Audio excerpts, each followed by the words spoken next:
Pues vamos a continuar con la segunda conferencia prevista para la tarde de hoy. En este caso la va a pronunciar el doctor Rómulo Cuartas Londoño, también de la Orden de Carmelitas Descalzos. En tanto tenemos con nosotros al siguiente ponente, que estará a punto de intervenir, permítame que les recuerde, precisamente por el vídeo que han podido visionar al comienzo de la primera conferencia, esa acción benéfica que estamos organizando desde la Universidad Católica para poder colaborar con el convento del monasterio de la Anunciación de Alba de Tormes. Han podido ver cómo la priora exponía con mucha humildad la realidad de la situación por la que están en este momento atravesando, precisamente incrementada esa necesidad por la situación de la pandemia, y por tanto les recuerdo de qué maneras pueden colaborar. Como saben, todo lo que se recaude de las inscripciones del Congreso se va a dedicar precisamente íntegramente a este monasterio. También ustedes pueden colaborar, los que estén sobre todo presencialmente, en las colectas que se llevarán a cabo en las Eucaristías a lo largo de todos estos días. Y también cualquier persona a través de la página web, concretamente en el enlace que han dispuesto a tal efecto, pueden realizar su aportación. Cada uno, pues en la medida de sus posibilidades, sí que les pediría que pudieran aportar para contribuir, como les decía, a esta noble causa. Les recuerdo también la importancia de que mantengamos las distancias, la mascarilla en todo momento, que ocupen los sitios también aquí en el salón de actos, tal y como está dispuesto, acorde a las normas sanitarias, y también, sobre todo, posteriormente, cuando haya que dividirse para acudir a las salas donde se van a desarrollar las comunicaciones, pues que también lo hagamos manteniendo esa distancia interpersonal y en todo momento siguiendo las indicaciones que el personal de protocolo les dé, que estará precisamente a la salida en el hall para hacerles llegar a los que vayan, en este caso, a la tercera planta, al salón de grados. Continuamos con la segunda conferencia de la tarde de hoy, a cargo del doctor Rómulo Cuartas Londoño, de la Orden de Carmelitas Descalzos, cuyo título es Santa Teresa de Jesús y San Pablo VI, dos modelos de santidad. El doctor Rómulo Cuartas Londoño es fraile carmelita descalzo, de nacionalidad colombiana, doctor en Teología Espiritual por la Universidad de Comillas, subdirector, docente e investigador sobre Santa Teresa de Jesús y San Juan de la Cruz en el Centro Internacional Teresiano Sanjuanista de Ávila. De entre sus publicaciones destaca La experiencia trinitaria de Santa Teresa de Jesús y El otro cielo, la presencia de Dios en el hombre según la experiencia de Santa Teresa. Ya hemos tenido la suerte de contar en anteriores eventos con la presencia del doctor Rómulo y nuevamente es un placer contar con usted en esta tarde y que haya aceptado nuestra invitación. Cuando quiera. En primer lugar, agradecer y felicitar a todo el equipo organizador de este congreso. No solamente las instituciones, sino también las diversas comisiones y al mismo tiempo a todos los que han hecho posible la participación con su patrocinio y también con su entusiasmo para que este homenaje a Santa Teresa resultara como ella se lo merece. Sin embargo, en esta tarde creo que el corazón del obispo de Ávila está un poco dividido, porque es tanta su admiración por San Pablo VI que realmente pues se involucró en ese congreso por razones muy sencillas.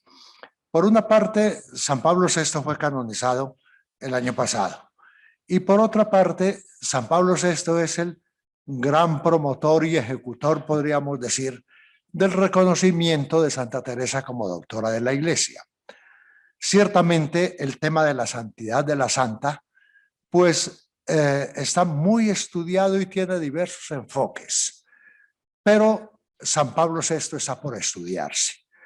Es un santo por descubrir, como dirían aquí en Ávila, un santazo, un santo de gran talla. Y fíjense por dónde, por el lado del humanismo y de la jovialidad, que eso ordinariamente no se percibió en Pablo VI. Pero de todas formas, Monseñor, tranquilo, que los amores son fuertes a los dos, pero son distintos. Entonces voy a comenzar con unas pequeñas notas introductorias muy breves. Y lo primero que voy a comenzar es, no se vayan a poner de pie. Santo eres en verdad, Señor, fuente de toda santidad.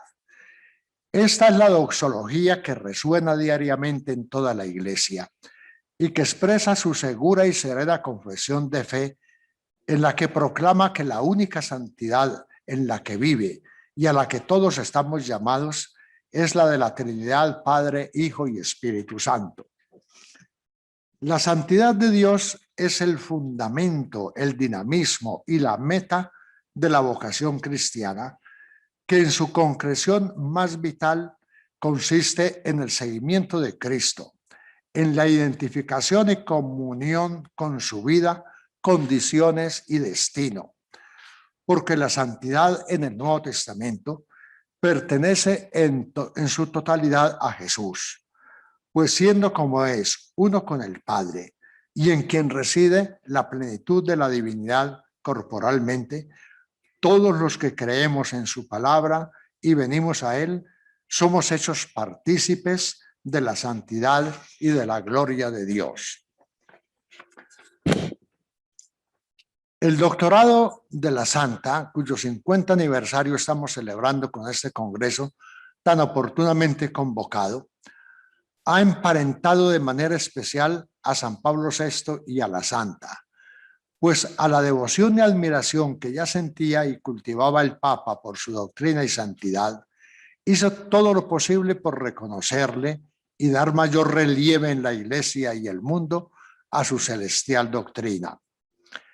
No intentaré en esta ponencia hacer una aproximación comparativa de estos dos modelos de santidad, sino que trataré de presentar el camino seguido por cada uno para que veamos su originalidad y su confluencia en su honda experiencia de la Santísima Trinidad, en la comunión con Cristo, en su vivencia eclesial y en su celo evangelizador.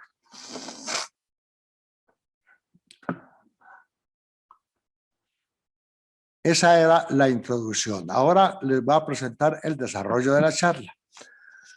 Santa Teresa y su camino de santidad. 3 puntos. Sus primeros pasos, Jesús sale a su encuentro con Cristo en la Trinidad. San Pablo VI, un viaje continuo a la santidad. Juan Bautista Montini, vaso de elección. Un santo hecho a medida por el Espíritu Santo. Respondió con amor radical al amor radical de Jesús. Nuestra iglesia bendita y querida es una expresión del santo. Amor genuino al hombre y a la humanidad. Si bien el título de doctora le fue reconocido tardíamente a Santa Teresa, el de santa se le atribuyó ya en vida, como queda patente en los procesos que culminaron en la canonización por el Papa Gregorio XV el 12 de marzo de 1622. Por tanto, como dice el mismo Papa San Pablo VI, no tratamos ahora de demostrar la santidad de Teresa de Jesús, pero sí asumimos las líneas maestras de su santidad que el mismo Papa condensa en estos rasgos determinantes. La comprensión íntima del misterio del Dios vivo, de Cristo Salvador y de la Iglesia. Una palpitante experiencia de la gracia que ennoblece y delata su naturaleza adornada de tantos dones. En Santa Teresa tenemos un testigo experimentado de las etapas del desarrollo de la gracia bautismal en la vida de todo creyente. A través de sus escritos la vemos recorrer un largo proceso de crecimiento y conversión, desde aquellos piadosos juegos infantiles donde descubrió la verdad de cuando niña y el sentido de trascendencia en su famoso para siempre, siempre, siempre, pasando por su resistencia a la gracia, hasta verse toda ella viviendo en la Trinidad y ver a las tres personas viviendo en ella, participando en la vida intratrinitaria y comprometida activa y responsablemente en la permanente misión divina de la salvación del mundo, asumiendo en la Iglesia como propios los intereses de la Trinidad salvífica. Entre las muchas posibilidades que tenemos para presentar el camino de santidad de Teresa de Jesús, he decidido proponer en esta reflexión el itinerario de santidad de Santa Teresa como una obra acabada de la Santísima Trinidad, llevada a plenitud en nuestra santa y propuesta a todos nosotros.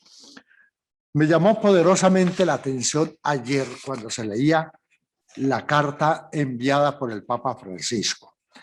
En uno de los párrafos inserta esta acotación muy de Francisco. Dice: todas las gracias místicas que recibe Teresa la trasladaban al cielo, pero ella supo trasladar el cielo a la tierra, haciendo de su vida una morada de Dios en la que todos tenían cabida.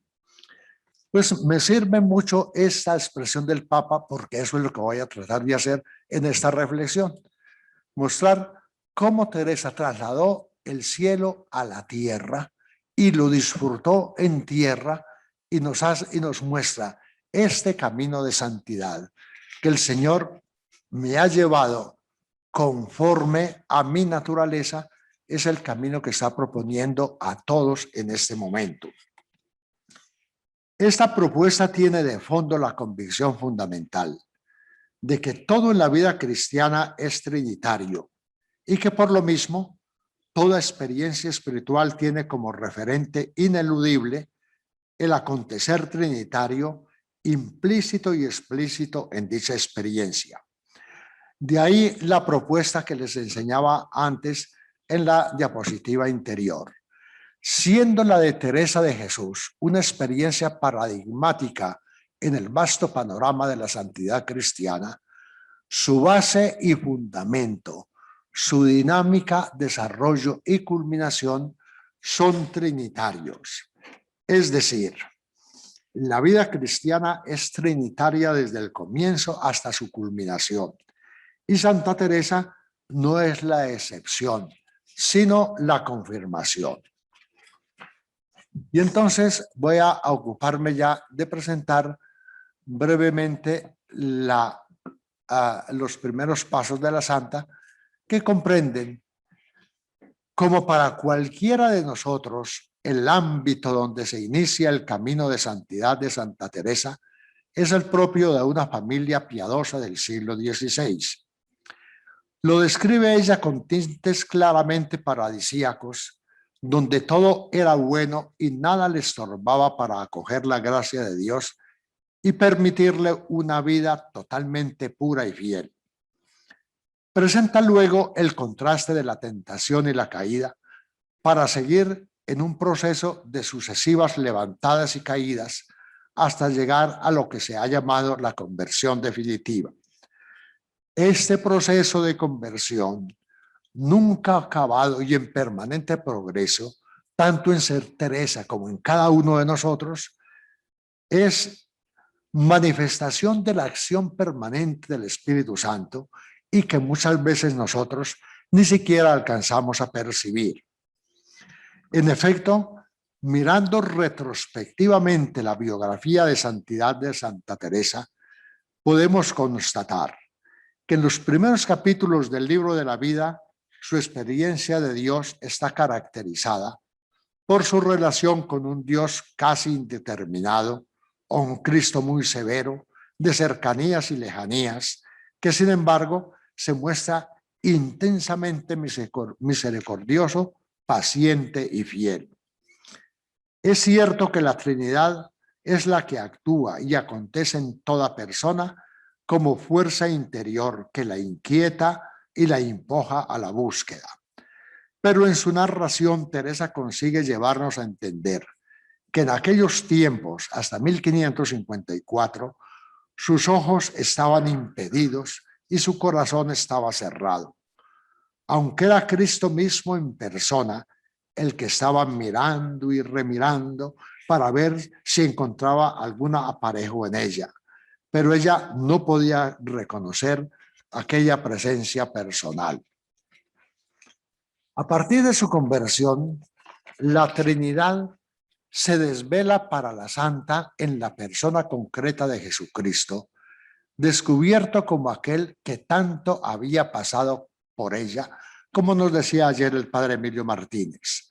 Su respuesta es reconocer lo mal que había agradecido aquellas llagas y quedar muy desconfiada de sí, poner toda su confianza en Dios y centrarse en la persona de Jesucristo, hombre. A partir de aquí, toda su vida queda determinada por el trato de amistad con Él y por su decisión de contentarle siempre. Caminando con Jesucristo, su amigo y hortelano, que se encarga de cultivar el huerto para sacarlos de los abrojos, flores fragantes y frutos maduros, entra en la crisis final de su conversión en 1556, cuando el mismo Cristo, como dice ella, en un punto me dio la libertad que yo con todas cuantas diligencias había hecho muchos años no podía alcanzar conmigo.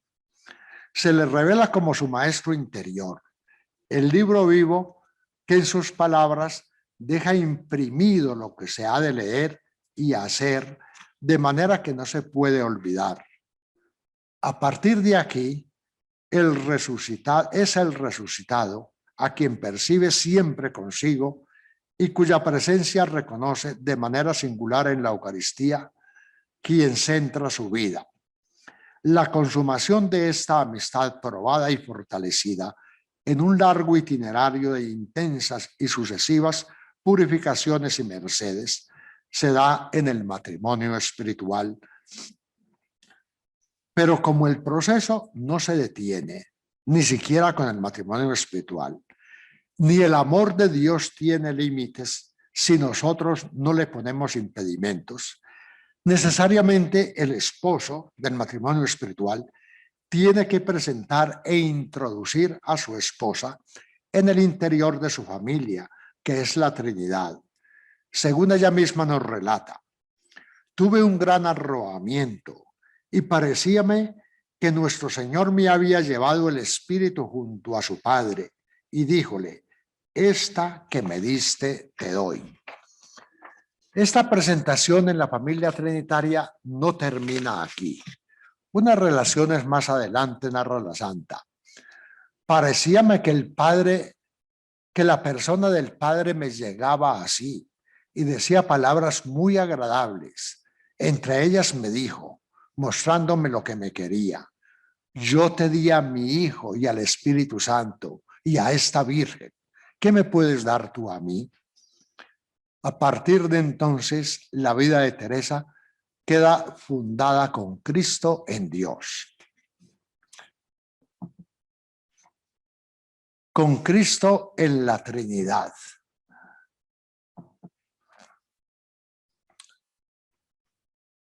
Entramos así en la etapa final de su vida centrada definitivamente en el Dios uno y trino. Desde él la santa hace nuevas lecturas integradoras de su proceso que pasan a ser el medio a través del cual quiere seducirnos y engolosinarnos para que entendamos el amor extremo de Dios y cuánto quiere darnos si nosotros no nos quedamos cortos en recibir. Tal es el estado y pretensión que podemos percibir en esta confesión de la santa.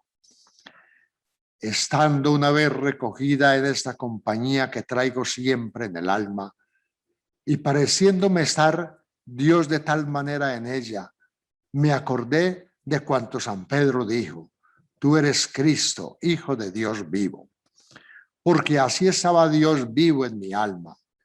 Esto no es como otras visiones, porque lleva fuerza con la fe, de manera que no se puede dudar que está la Trinidad por presencia y por potencia y por esencia en nuestra alma.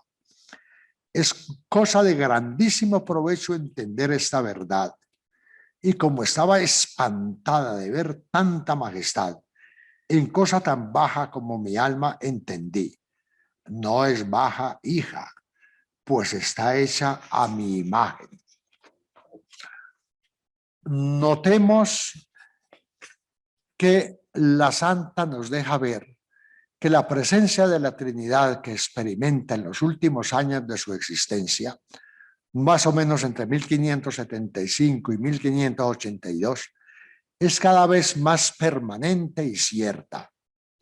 Tal se desprende de expresiones que aparecen mucho a partir de ahí en sus escritos, como esta compañía que traigo siempre en el alma, las tres personas de la Santísima Trinidad que traigo en el alma esculpidas, o esta otra, estando como suelo después que vi la visión de la Santísima Trinidad. Y finalmente, siempre se anda conmigo esta visión intelectual de las tres personas y de la humanidad. La misma Santa Teresa sintetiza estas dos características de permanencia y certidumbre de la inhabitación de la Trinidad en ella. Y dice, estando una vez con esta presencia de las tres personas que traigo en el alma, era con tanta luz que no se puede dudar estar allí Dios vivo y verdadero. De donde podemos deducir, además, que la inhabitación trinitaria es una realidad inmensamente dinámica que a ninguno deja estancar y que ninguno puede agotar. Teresa ha llegado ya a una experiencia de plenitud que confirma por los efectos la veracidad de todo el dinamismo vivido por ella desde la búsqueda de Dios escondido, a quien conocía solo de oídas, al trato íntimo y sosegado con el mismo Dios, pero ahora desvelado como el Dios vivo y verdadero, que permanece en ella como esculpido y que no es una soledad lejana, sino una familia, tres personas que se conocen, se aman y unas con otras se deleitan. Por eso, superado ya el tiempo de las visiones, es especialmente significativo el equilibrio y responsabilidad con que la Santa entiende y da a conocer el contenido y alcance de la unión con Dios. No pienses, hija, que es unión estar muy junta conmigo, porque también lo están los que me ofenden aunque no quieren, ni los regalos y gustos de la oración, aunque sean muy subido grado, aunque sean míos, medios son para ganar las almas muchas veces, aunque no estén en gracia. Este deseo cada vez mayor de que se haga la voluntad de Dios y lo que sea más su gloria es también perdurable y no se menoscaba ni con las dificultades, ni con la enfermedad, ni con el peso de los años, ni con la tanta certidumbre que tiene de que ha de gozar de Dios. Al contrario, aún al final de sus días, la santa ya enferma y con pocas fuerzas confiesa con sencillez: no reina en mí con fuerza hacimiento de ninguna criatura, ni de toda la gloria del cielo, sino amar a este Dios, que esto no se menoscaba, antes a mi parecer crece y el desear que todos le sirvan. Con esta libertad y seguridad interior, cada persona, según su proceso, vive ordinariamente entregada con el único interés de seducir, engolosinar, estimular, para que nadie se pierda tan gran bien y pueda estar siempre dispuesto a asumir como propios los intereses de Cristo, que son el crecimiento y afianzamiento de la Iglesia, la salvación de cada persona y de la entera humanidad.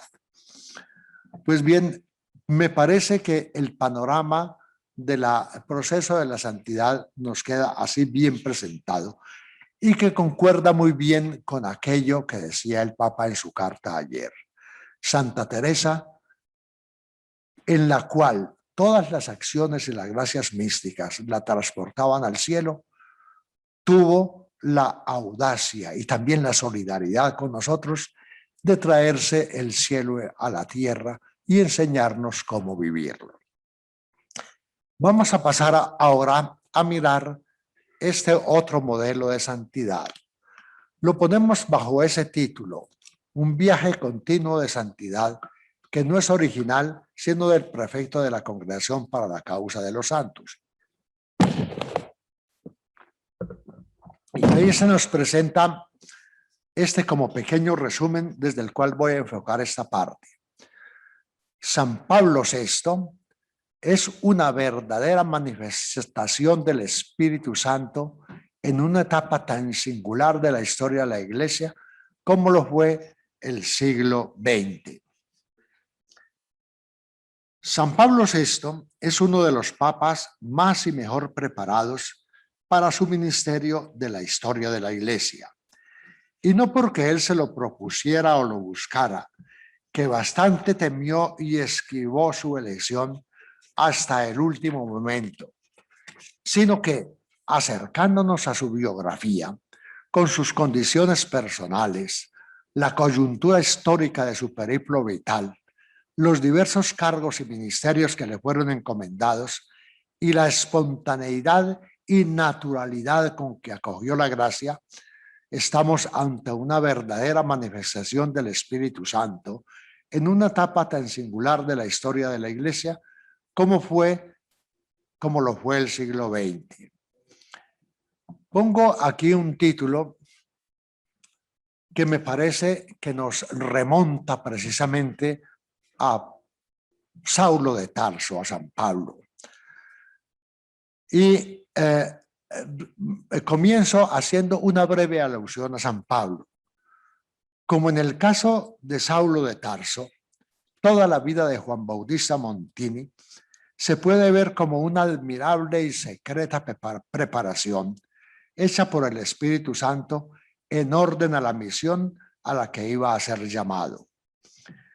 En efecto, entendemos su vida como un viaje continuo de santidad, desde la infancia hasta el presbiterio, desde el compromiso en la curia romana hasta la silla ambrosiana, desde la actividad pastoral hasta la cátedra de Pedro. Así lo presentaba el cardenal Angelo Becciu el jueves 11 de octubre de 2018 en la sala de prensa cuando anunciaba precisamente la beatificación. También la encrucijada histórica que le tocó vivir hizo que el sucesor de San Juan XXIII conociera de cerca que el dolor y el sufrimiento eran parte de lo mucho que tendría que padecer por Cristo, como San Pablo, en favor de la Iglesia y de toda la humanidad, como agregó el cardenal prefecto. Afirma: Giovanni Battista Montini conoció personalmente los grandes dramas del siglo XX, las dos guerras mundiales, los sistemas totalitarios del fascismo y del nazismo y el comunismo, y luego la violencia extrema del terrorismo. Pero las cuestiones espenosas no faltaron incluso dentro de la comunidad eclesial.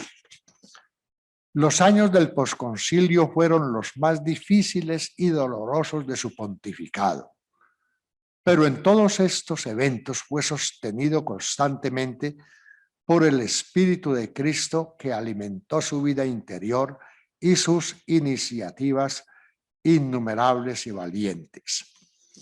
Hoy solamente podemos hacer un esbozo presentando los grandes rasgos del camino de santidad vivido por San Pablo VI. Y en el cual coinciden la mayoría de las personas que han tratado el tema. Se resume en ese parrafito que les pongo ahí. Profundo amor a Cristo y desde este su amor absoluto a la Iglesia, su decidida opción por el hombre y la humanidad y su empeño irrefrenable en la evangelización. San Pablo VI es un santo hecho por el Espíritu Santo, según el corazón de Cristo y según las necesidades de la Iglesia y del mundo en la segunda mitad del siglo XX. Me apoyo en la síntesis del cardenal prefecto.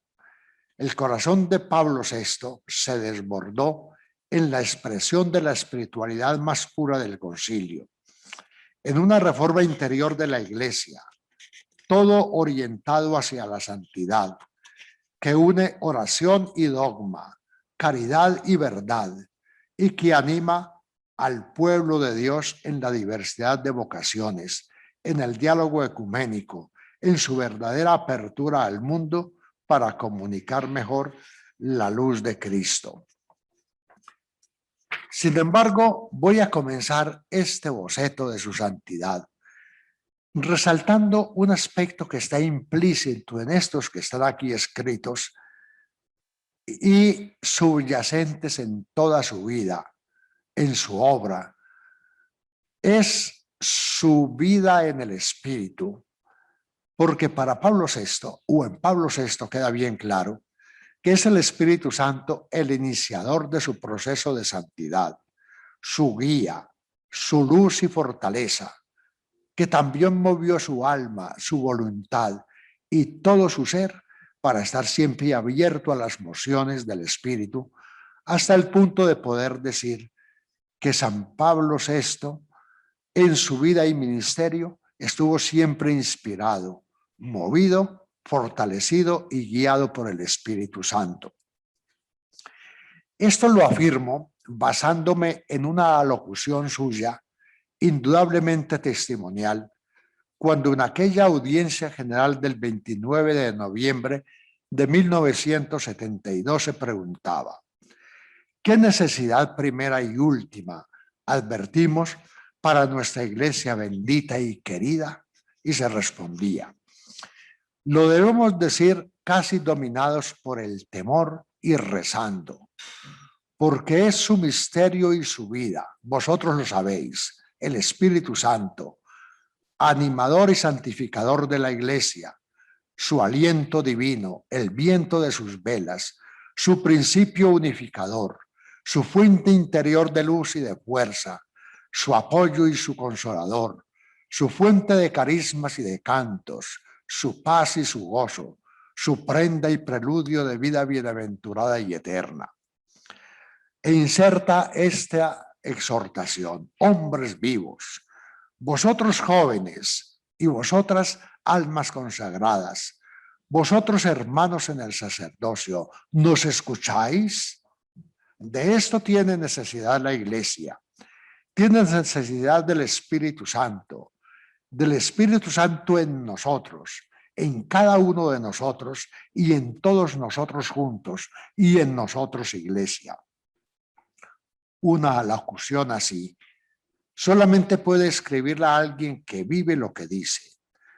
Además, está en plena coincidencia con lo que afirma 3 años más tarde en Evangelii Nunciandi. Nosotros vivimos en la Iglesia un momento privilegiado del Espíritu Santo. Por todas partes se trata de conocerlo mejor, tal como lo revela la Escritura. Y mire esta afirmación que hace: uno se siente feliz de estar bajo su moción. Se hace asamblea en torno a él y uno quiere dejarse conducir por él.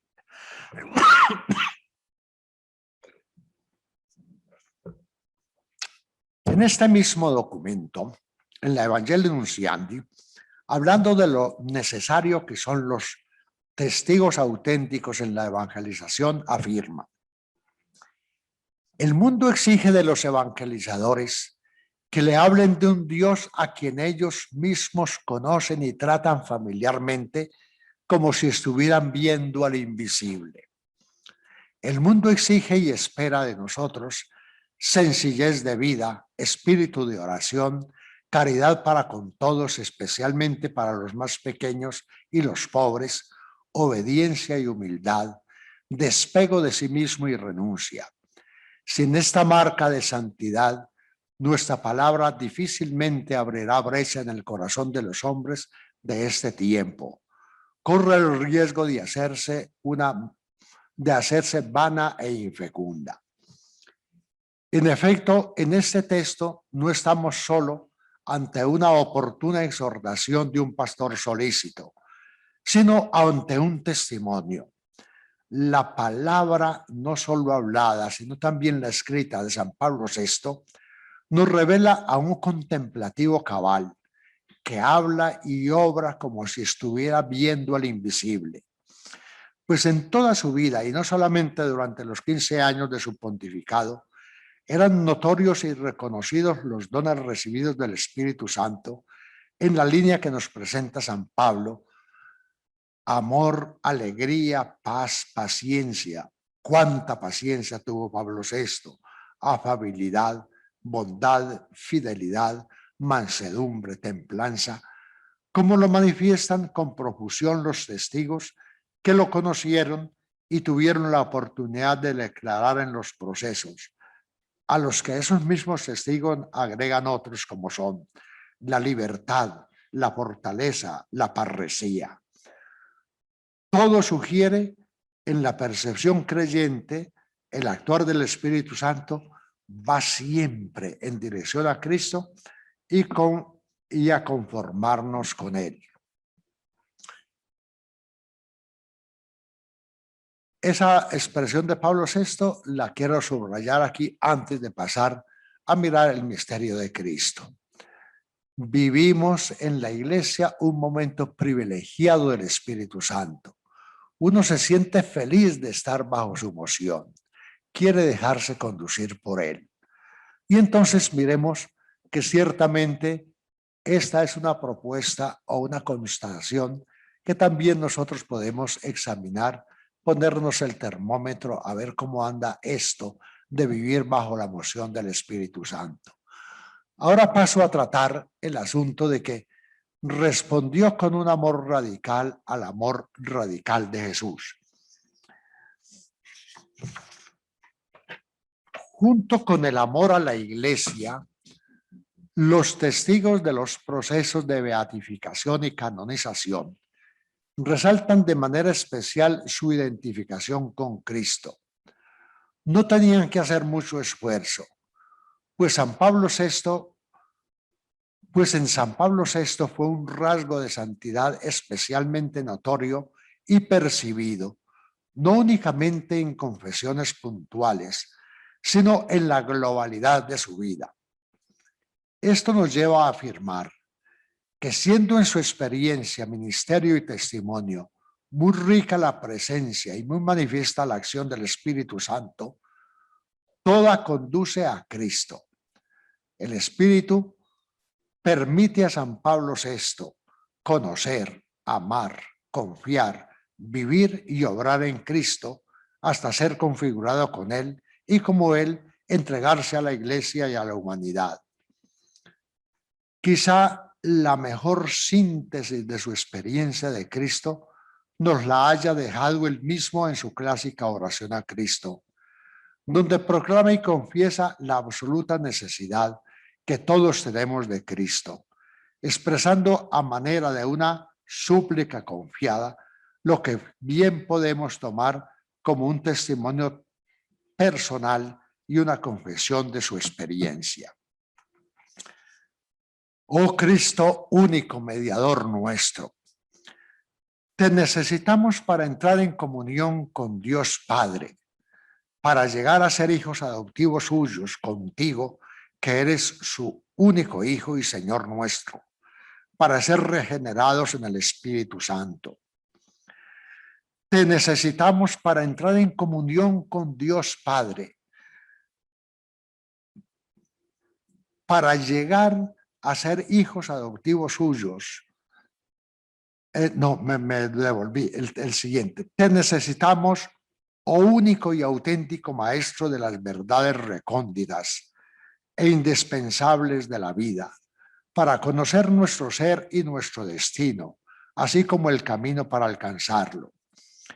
Te necesitamos, oh Redentor nuestro, para descubrir nuestra miseria y remediarla, para tener el concepto del bien y del mal y la esperanza de la santidad, para deplorar nuestros pecados y obtener el perdón.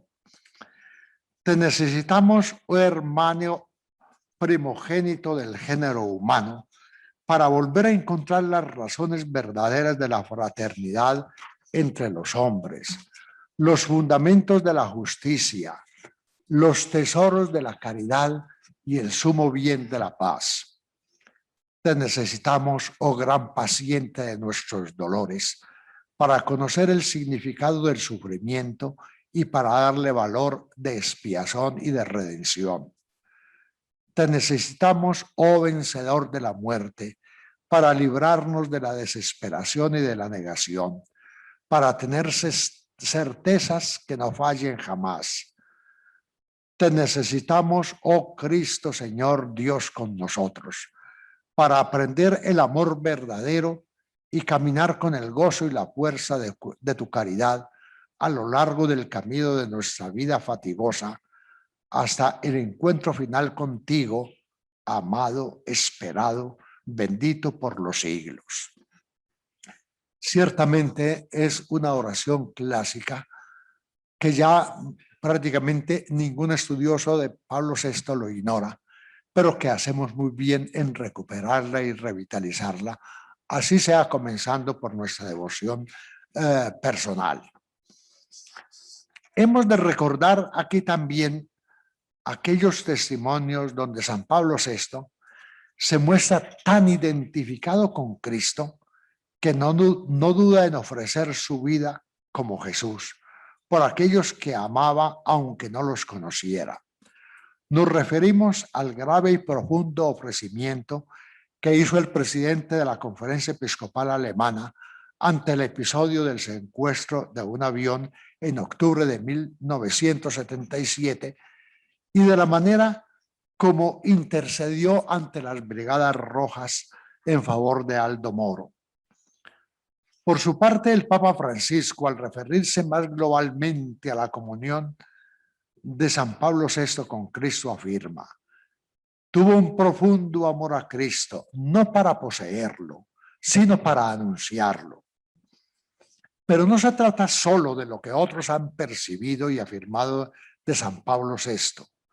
En su humildad y gratitud nos deja esta confesión en su diario personal, escrita inmediatamente antes de la clausura del concilio. Quizá el Señor me ha llamado y me ha puesto en este servicio, no tanto porque yo tenga algunas aptitudes o para que gobierne y salve a la Iglesia de sus dificultades actuales, sino para que sufra algo por la Iglesia y quede claro que Él y no nosotros es quien la guía y la salva. Finalmente, en la misma perspectiva de serena confesión y gratitud, podemos tomar estas palabras en su meditación sobre la muerte. El acontecimiento más grande entre todos para mí fue, como lo es para cuantos tienen igual suerte, el encuentro con Cristo, la vida. De nada nos serviría haber nacido si no hubiéramos sido rescatados. Todo se determina en relación con Cristo. Oh piedad maravillosa de tu amor con nosotros, maravilla de las maravillas, el misterio de nuestra vida en Cristo. Yo creo, yo espero, yo amo en tu nombre, Señor. Teniendo esta como tan sobresaliente experiencia de Cristo, de San Pablo VI, naturalmente nos viene que el correlativo inmediato, inseparable, es precisamente el amor a la Iglesia. En aquella locución a la que aludíamos hace un momento, nos referíamos precisamente a esa expresión suya, nuestra Iglesia bendita y querida, o querida y bendita. Una de las características de la acción del Espíritu Santo en San Pablo VI y por lo tanto en su camino de santidad es que su pasión por Cristo poco se distingue de su pasión por la Iglesia, pues su experiencia mística engloba a Cristo en su totalidad, la persona única del Hijo de Dios nacido de María Virgen, y su obra salvífica desde su encarnación hasta la ascensión, y su cuerpo que es la Iglesia. Tal lo podemos deducir de esta confidencia suya aludida por uno de los testigos. Dice, pocas semanas antes de su fallecimiento, confesaba a varios cardenales que todo el anhelo profundo de toda su vida, el suspiro incesante, trenzado de pasión y de oración, ha sido el amor por Cristo y por la Iglesia, a la cual le he dado el corazón y la vida. Muy oportunamente, el Papa Francisco resaltó este amor confesado por San Pablo VI en la homilía de beatificación con estas palabras. El amor de Pablo VI por la Iglesia es un amor de toda una vida, alegre y doloroso, el cual expresó desde su primera encíclica, Ecclesiam Sua. Precisamente en esta primera encíclica de su pontificado, revisada y anotada personalmente por el mismo Pablo VI, es rica en indicios de testimonio y autobiografía espiritual, como lo podemos comprobar en estas palabras. Y realmente la conciencia del misterio de la Iglesia es un hecho de fe madura y vivida. Produce en el alma el sentido de la Iglesia. El misterio de la Iglesia no es mero objeto de conocimiento teológico, sino que debe ser un hecho vivido, del cual el alma fiel, aún antes que un claro concepto, pueda tener una como connatural experiencia. Teniendo en altísimo grado esa connatural experiencia del misterio de la Iglesia, San Pablo VI captó la gracia del concilio en sus verdaderas dimensiones. De ahí su heroico empeño en su preparación, elaboración, celebración y puesta en marcha, como lo expresó en su primer mensaje al mundo al día siguiente de su elección. La prosecución del Concilio Vaticano II será nuestra tarea más importante y en la cual estamos prontos a consumir todas nuestras fuerzas con el ánimo que de la Iglesia Católica, que brilla en el mundo como una señal alzada sobre los pueblos, pueda atraer así a todos los hombres por la grandeza de su condición, por el fecundo vigor de su juventud.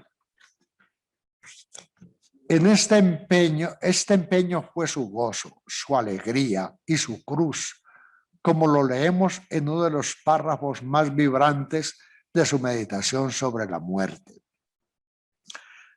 Dice el Papa, por tanto ruego al Señor que me dé la gracia de hacer de mi muerte próxima un don de amor para la Iglesia.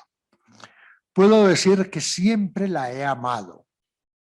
Fue su amor quien me sacó de mi mezquino y selvático egoísmo y me encaminó a su servicio. Para ella, no para otra cosa, me parece haber vivido. Pero quisiera que la Iglesia lo supiese y que yo tuviese la fuerza de decírselo como una confidencia del corazón que solo en el último momento de la vida se tiene el coraje de hacer. Quisiera finalmente abarcarla toda en su historia, en su designio divino, en su destino final, en su compleja, total y unitaria composición, en su consistencia humana e imperfecta, en sus desdichas y sufrimientos, en las debilidades y las miserias de tantos hijos suyos, en sus aspectos menos simpáticos y en su esfuerzo permanente de fidelidad, de amor, de perfección y de caridad, cuerpo místico de Cristo. querría abrazarla, saludarla, amarla en cada uno de los seres que la componen, en cada obispo y sacerdote que la asiste y la guía, en cada alma que la vive y la ilustra, bendecirla. También porque no la dejo, no salgo de ella, sino que me uno y me configuro más y mejor con ella. La muerte es un progreso en la comunión de los santos.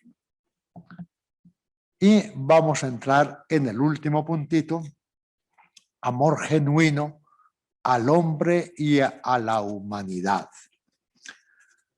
Todos sabemos y reiteramos que San Pablo VI es un humanista, un profeta y un gran admirador de la persona humana y de la humanidad entera. Y no dudamos en afirmar que su visión respetuosa y optimista del ser humano no es ingenua ni oportunista, sino que tiene sus raíces más hondas y profundas en la experiencia de Dios, de un contemplativo cuya mirada penetra y va más allá de las apariencias, esquemas mentales, prejuicios o limitaciones. Porque según podemos verlo claramente en sus intervenciones y exhortaciones, su mirada se dirige al interior de cada persona y su palabra quiere llegar al corazón de cada una. Todo lo ve y lo dice desde el Dios vivo que está en su corazón, y su palabra la dirige al Dios cuya imagen y semejanza ve en el interlocutor. Este es el secreto de Pablo VI. Mira y habla desde Dios y se dirige al Dios que perciben los demás. El amor de Pablo VI por el ser humano, afirma el Papa Francisco, está relacionado con Cristo. Es la pasión de Dios la que nos empuja a encontrar al hombre, a respetarlo, a reconocerlo y a servirlo. Esta es también la dirección que imprimió al concilio cuando afirma que toda la riqueza doctrinal del concilio se dirige en una dirección, servir al hombre. El hombre en todas las condiciones, en cada una de sus enfermedades y necesidades. En una apretada síntesis podemos decir que San Pablo VI quiso ser y fue ante todo un buen cristiano, humanista, hombre de iglesia, de la que fue un hijo fiel y un padre para todos, desde su experiencia del misterio de Dios, la fidelidad, el diálogo y la renovación, quicios permanentes e imprescindibles de la verdadera iglesia, cuerpo de Cristo, experta en humanidad. Pero la mejor síntesis la hace el mismo San Pablo VI en su ya citada meditación sobre la muerte. Hombres, comprendedme, a todos os amo en la fusión del Espíritu Santo del que yo mismo debía haceros partícipes. Así os miro, así os saludo, así os bendigo a todos y a vosotros más cercanos a mí, más cordialmente. La paz sea con vosotros. ¿Y qué diré a la iglesia a la que debo todo y que fue mía? Las bendiciones de Dios vengan sobre ti. Ten conciencia de tu naturaleza y de tu misión. Ten sentido de las necesidades verdaderas y profundas de la humanidad. Y camina pobre, es decir, libre, fuerte y amorosa hacia Cristo. Amén. El Señor viene. Amén. Pues bien, hasta aquí llega la presentación de Pablo VI o de San Pablo VI y voy a hacer una brevísima síntesis conclusiva.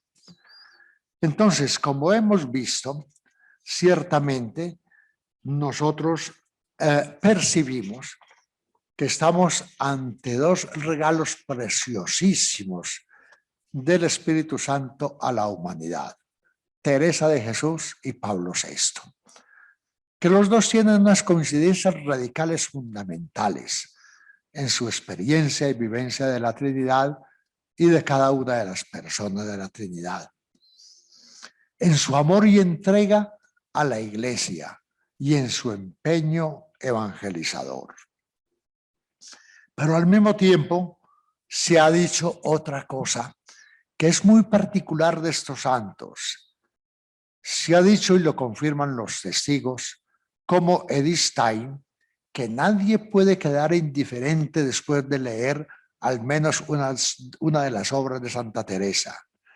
Y en el mismo sentido se expresa el cardenal Ruini cuando afirma de Pablo VI. La caridad de Pablo VI estaba unida con la fe y la esperanza. Cada vez que hablaba como pastor, se percibía que no emitía palabras suyas, sino de otro, de que hablaba en nombre de otro, de aquel que lo es todo para el hombre. Cuando hablaba de Cristo se transfiguraba. Sus oraciones a Cristo inflamaban sus discursos. La esperanza que sentía Pablo VI era profunda, teologal. Entonces yo concluyo con esto que tengo aquí escrito. Profundizar en su vida y escritos para ver cómo los dos, viviendo en creciente comunión con Cristo y con su cuerpo, que es la Iglesia, cada uno en su época, estado y ministerio, proyectan y contagian una muy seductora imagen de Jesucristo. Pues bien, muchas gracias y que así sea. Y que contemos con este patrocinio permanente tanto de nuestra Madre Fundadora Teresa de Jesús como de este santo tan grande como Pablo VI. Bueno, feliz tarde y que aproveche muy bien sus trabajos en las comunicaciones y en las aulas. Gracias, Monseñor, por sugerirme este tema de profundizar en la figura y doctrina de Pablo VI. Muchas gracias, doctor Rómulo, por su brillante conferencia, acorde a las expectativas, y con ella también muchas gracias por ayudarnos a asomarnos a los rasgos de santidad de estas dos grandes figuras, Santa Teresa y San Pablo VI, por ofrecernos también lo más representativo de sus vidas en ese viaje continuo de santidad, desarrollado, como hemos escuchado, en una encrucijada histórica en la que ambos se encontraron inmersos, tan solo separada por unos siglos. Muchas gracias de nuevo por haber estado hoy con nosotros. Bien, pues a continuación, antes de dar paso a las comunicaciones, permítame que les recuerde que mañana, miércoles 14 de abril, a las 8:30 celebraremos la Santa Misa desde el convento de San José. Nos informan que no se va a retransmitir, de manera que solamente se podrá participar presencialmente hasta completar el aforo. Y luego por la tarde seguiremos con la tercera jornada, igual que el programa de hoy, a las 4 la primera conferencia, a las 5 la segunda, a las 6 continuarán las comunicaciones siguiendo el orden previsto también para hoy, en las dos salas, y a las 8 concluirá el acto musical y declamación sobre Santa Teresa en la casa natal de Santa Teresa, con retransmisión a través del canal de YouTube.